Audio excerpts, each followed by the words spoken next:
Bonsoir, vous avez apparemment eu quelques soucis avec votre employeur, est-ce que vous pouvez nous en parler? Oui, eh bien, j'ai exercé dans le cadre médico-social pendant quelques mois en tant qu'éducateur spécialisé auprès de personnes handicapées. Évidemment, c'était un des premiers secteurs concernés par les restrictions sanitaires et en particulier par le passeport sanitaire à cette époque.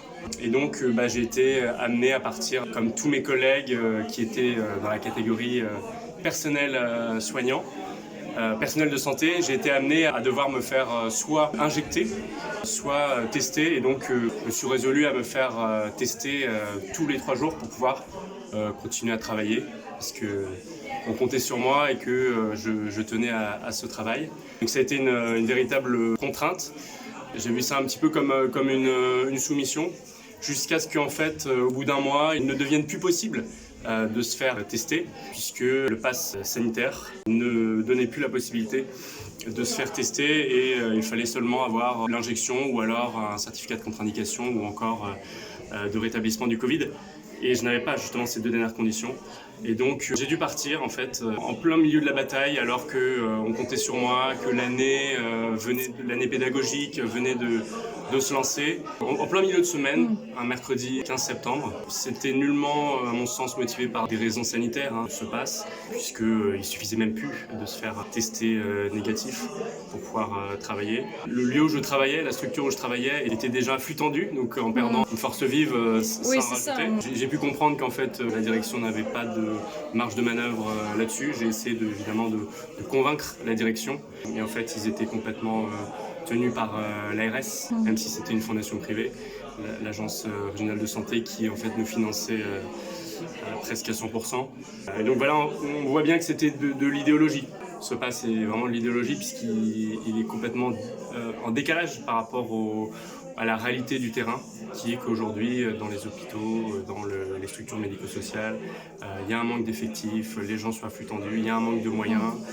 Et le fait d'obliger à se faire injecter, eh bien, ça rajoute encore à la pressurisation, puisque évidemment il y en a qui, pour différentes raisons, n'acceptent pas cette idéologie, ce fanatisme. Vous avez trouvé un autre emploi qui ne demande pas de passe vaccinal?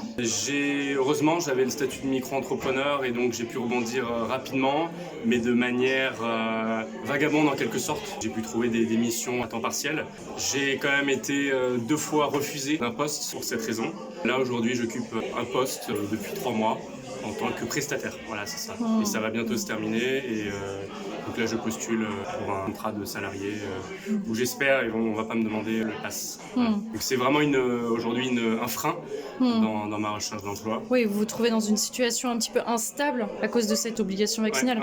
Cette obligation de passe vaccinal dans le milieu médical. Ouais. Mais je cherche pas seulement dans le milieu médico-social en Oui, fait. même dans d'autres secteurs, ce sujet devient bloquant pour une embauche. Dans le secteur associatif, parce que moi je suis amené à travailler dans le secteur associatif, dans la mesure où je me retrouve au contact de publics dits fragiles, donc ça peut être des personnes handicapées, des enfants, des personnes âgées, et bien là, presque systématiquement, je peux être contraint à avoir le passeport sanitaire, mais pas seulement, puisque j'ai été reconduit par une entreprise, une start-up, qui normalement n'est pas assujettie au pass vaccinal. Au dernier moment, on m'a dit non, désolé monsieur, nous sommes tous vaccinés. Et donc, tacitement, nous ne mettons pas le masque. Donc, si vous n'êtes pas vacciné, ça va pas être possible, sinon vous allez être le seul à avoir un masque.